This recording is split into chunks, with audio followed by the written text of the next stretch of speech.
1998 saw the start of the 70s. That 70s show, that is. It was an instant hit and solidified Fox Television as a popular and successful network amongst teens and young adults, which was great considering the cast was mostly made up of teens and young adults.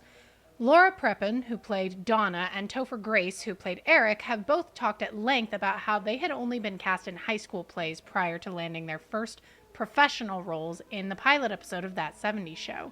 The youngest and most inexperienced of the cast was the then 14-year-old Mila Kunis, who lied about her age in order to get the role of Jackie. That 70s Show followed the main characters' lives throughout their high school relationships. Their first kisses, first loves, first breakups, just so much marijuana. And then it ended with arguably one of the worst final seasons in TV history and the worst final episode of TV history. And that's saying something because I've seen the ending of How I Met Your Mother, which my editor staunchly refuses to watch or acknowledge, and I still think the ending of That 70s Show was worse. But honestly, I was never really a fan of That 70s Show in the first place. It had some funny one-liners here and there. Well, damn, Jackie, I can't control the weather. But it was never really my thing, and that's where I wanted to leave it. Unfortunately, something was going on behind the scenes, something darker and far worse than the writing of the series finale. You see, one of the breakout stars of That 70s Show, Danny Masterson, who played Steven, was recently revealed to have been quite the abuser and, dare I say, predator during his time on set.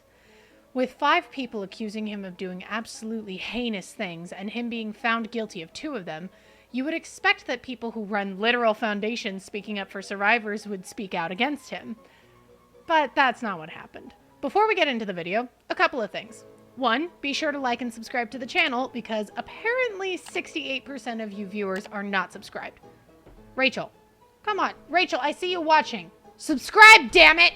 2, you may ask why I'm giving my opinion on this topic, seeing as how most of my content surrounds autism, disability, and mental health, along with the occasional dash of feminism. Well, as I've stated before in prior videos about Colleen Ballinger and Jonah Hill, I have a day job as a counselor advocate for survivors of sexual assault and domestic violence. This sort of thing is literally my job to discuss, and given the size of my platform on social media, and that I am a survivor of assault myself, I feel responsible to use my platform to amplify the voices of survivors. 3, we're going to be talking about some heavy topics today, including sexual assault, domestic violence, and sex trafficking, all of which will be censored to please the algorithm gods. You can hear it. It is absolutely on the money. Oh, wow. But if you still find these subjects triggering, I'm going to include some numbers on screen for you to contact in the event that you feel some triggering emotions. You don't have to go through this alone. Please do not hesitate to reach out. Okay, let's take a deep breath and get into it.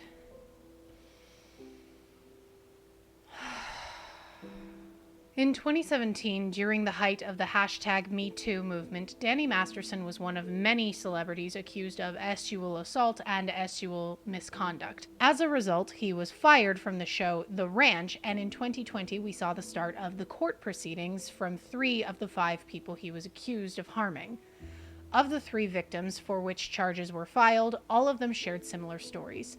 They would go to Danny Masterson's home, have drinks, feel woozy after having only a few, and regain consciousness to find him on top of them.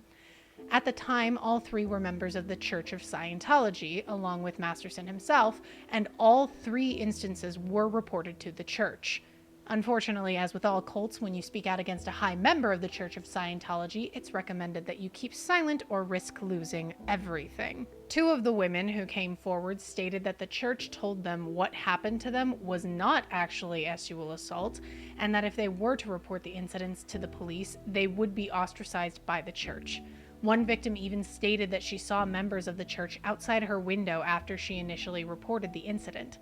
As a result, most of the victims stayed silent until 2016 when a former Scientologist Leah Remini's documentary, Leah Remini, Scientology in the Aftermath, prompted one of the victims to come forward and share her story. After the first victim came forward, the others followed suit, and in 2017, criminal charges were filed against former star Danny Masterson. At the time, many people found the accusations unbelievable, not just because Masterson was a big star, but also because most of the women were partners who had consensual sexual interactions with Masterson before and after the incidences. People wondered, if Masterson did violate you, why would you go back? This is one of the most common refutations of sexual assault, and it's extremely common for victims of sexual assault to return to their abusers after the fact. One of the reasons for doing this is that going back to the abuser somehow makes a person feel like they can control the narrative of what happened. They think, if I go back to him, it means that what happened wasn't sexual assault after all. If I go back, it means I'm not a victim. This was my own thought process when I was sexually assaulted in July of 2022. I continued to date him for a few more weeks because I didn't want to admit what had happened on that first night had made me a victim. This narrative that if you go back it negates your survivor experience is prevalent, especially with survivors of Andrew Tater Tot coming forward and sharing similar experiences. It's really important to me that all survivors hear this. It doesn't matter if they only violated your consent once. It doesn't matter if you went back. What happened to you was real. It was not okay. And I believe you. Against all odds, Danny Masterson was actually somewhat held accountable for his actions. Just a few weeks ago, he was convicted of 2 out of the 3 accounts of sexual assault, and he was sentenced to 30 years in prison. The judge who sentenced him was quoted as saying, "Mr. Masterson, I know you are sitting here steadfast in your claims of innocence, and thus no doubt feeling victimized by a justice system that has failed you. Mr. Masterson, you are not the victim here. Your actions 20 years ago took away another's voice and choice. Your actions 20 years ago were criminal, and that is why you are here." And that's where the story should have ended. After 20 years, at least some sort of justice was served for 2 of the 5 who came forward. Unfortunately, that's not where it ended, because some people just can't help but open their big, sharking mouths. Before we continue with the video, I need a quick meme break, because this is a heavy topic and I like not being sad. All these memes were sent to me by members of the Patreon, and you can find more information about how to join down below. How to be a man, swift as a coursing river, with all the force of a great... That's copyrighted. Okay, all right. Thanks for that, you guys. I want what she's on. The spectrum.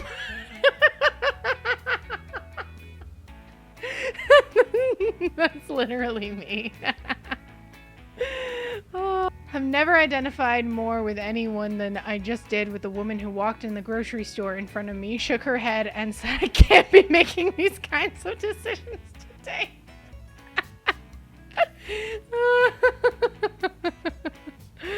Oh, that was good. Okay, that was really good. All right, one more. Be yourself. Everyone else is already taken. And it's a shark! I love the sharks! Okay, I've laughed enough. Let's get back into it. As is common with cases that result in conviction, character letters were requested by the family members of the convicted person in order to decide how serious the sentencing should be. These character letters are usually provided by close friends and family members, and according to many lawyers, they're not usually held up to such scrutiny. But given that this is a post-#MeToo world and everyone on the internet is a sleuth, the letters were leaked and people were naturally extremely upset at the multitudes of people who sent letters and spoke out in support of Danny Masterson. The most notable of the authors of the character letters were none other than Masterson's That 70s Show co-stars Ashton Kutcher and Mila Kunis. But why were these two the most notable? After all, Deborah Jo Rupp and Kurtwood Smith, the actors who played Kitty and Red Foreman on That 70s Show, also wrote letters in support of Masterson. So why all the focus on Ashton and Mila?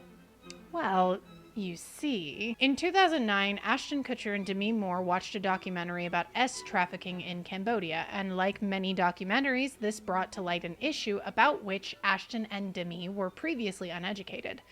Both Ashton and Demi resolved to do something about this problem, so the two founded Thorn, an organization that develops software to help identify children who are being trafficked. Spotlight is one such piece of software and is an app used by law enforcement. Now, there have been some rumors from members of the S-worker community that the app struggles to find the difference between consensual S-workers and victims of S-trafficking, and while I couldn't find any statistical evidence to support that claim, I wanted to include it because I am very pro S-work on this channel. As a founder and member of the board of the nonprofit of a company that aims to stop S-ual violence, you would think that Ashton would know the importance of supporting victims and thus would speak out in support of them, right? That's what happened, right? Right? No, it's not. Unfortunately, Ashton had the same reaction that many people have when their friends are called out for heinous behavior. One of them's my friend. He didn't think, how can I help support victims? He thought, how do I help my convicted friend not be held accountable? See, the character letters were written with the sole purpose of reducing the sentencing against Danny Masterson. In his letter, Ashton Kutcher repeatedly stated that Masterson was a role model who is not an ongoing threat to society. And then Ashton went on to discuss how tragic it would be for Masterson's daughter to be raised without her father.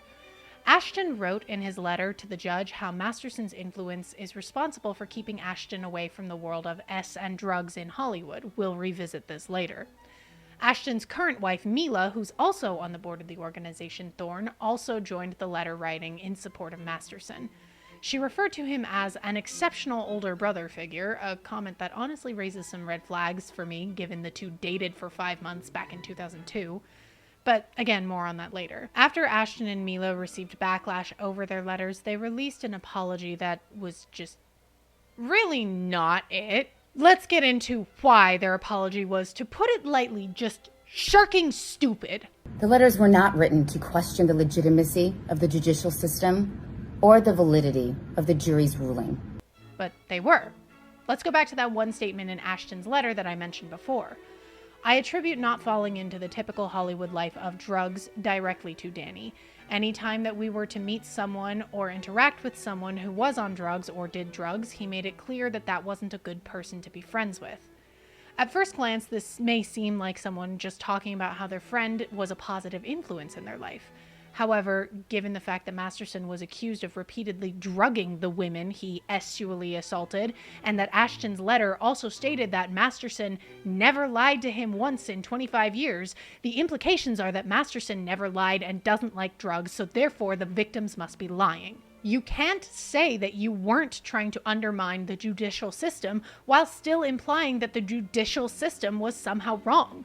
That's not the way it works. You can't have it both ways. They were intended for the judge to read. Meaning you didn't think anyone else would read them and hold you accountable.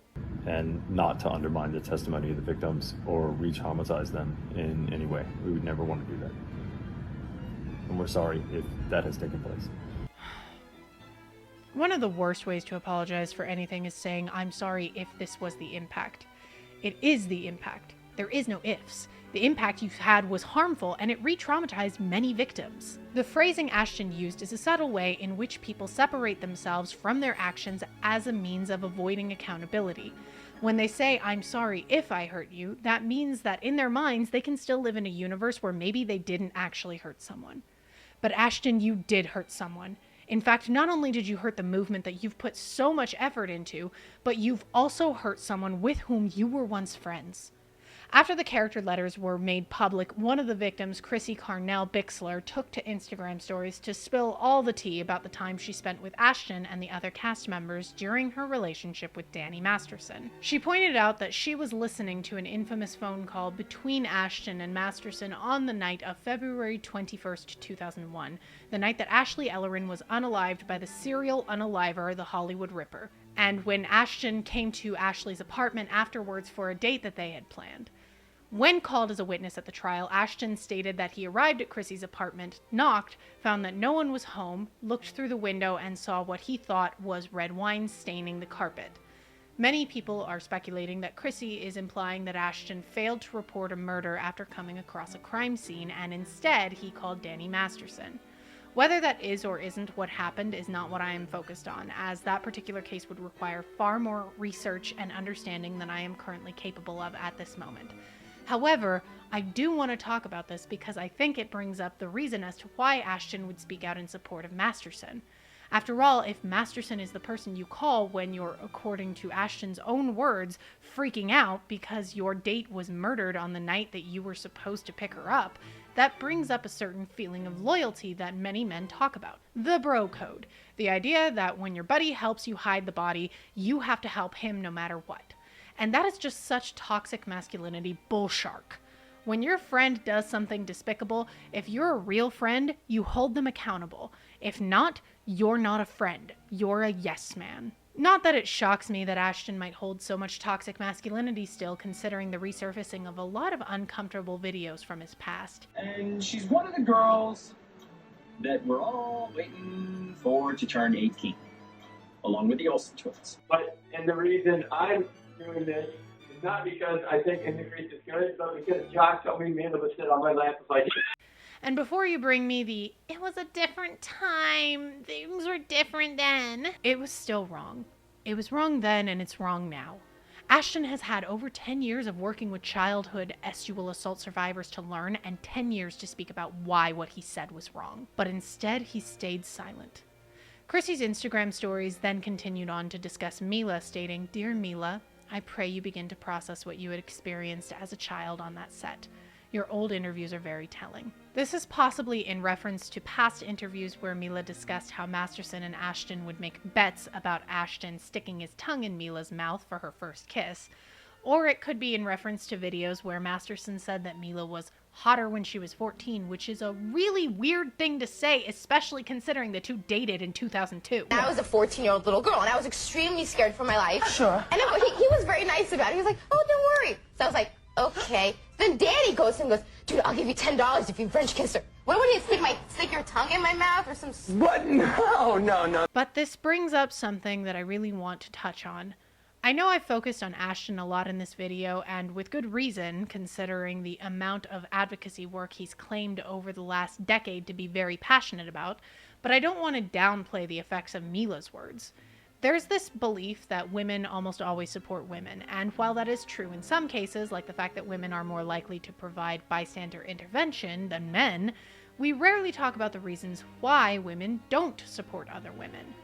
And though I can't really back this up by anything other than my own anecdotal evidence as a counselor advocate for survivors of sexual assault and domestic violence, I do believe that the main reason some women don't support others who come out as survivors is because that would force them to come to grips with the times in which they were the ones in the same situation and may have been victimized themselves.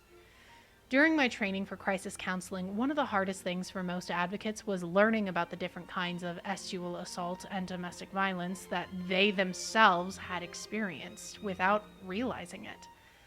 People tend to deal with this in one of two ways: coming to terms with and accepting what happened, or staying in denial and lashing out at anyone or anything that threatens their ability to stay in denial.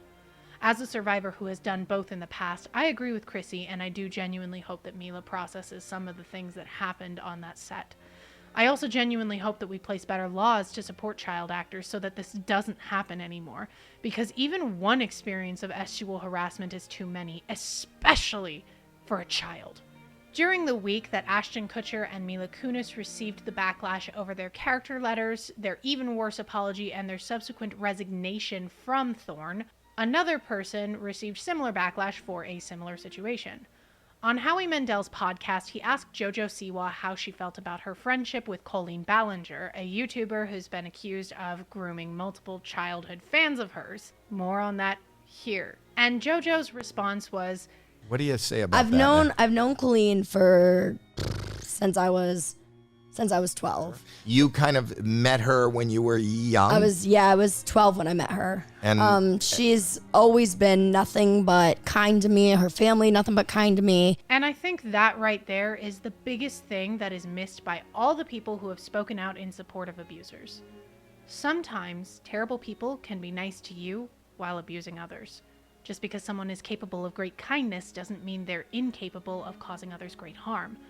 Them being kind to you or being a role model or a big brother figure does not mean that they can't hurt other people. This is why it's so important that we believe victims first, because when you publicly open up in support of an abuser, the other victims will hear and know that you are not a safe person with which to share their experiences. And if you were ever a survivor of something similar and someone didn't believe you, let me just tell you right now, I believe you. What happened to you is real. You're not making it up. And I wish you all the healing. Today's shout out goes to Joseph Baumgart. He is one of my most active patrons on the channel. Joseph, I just want you to know how much I have appreciated our conversations that we have had over on Patreon, and I have so much appreciated all the time that you have spent being one of my patrons. Thank you so much, everyone. I hope to see you in the next video. Bye!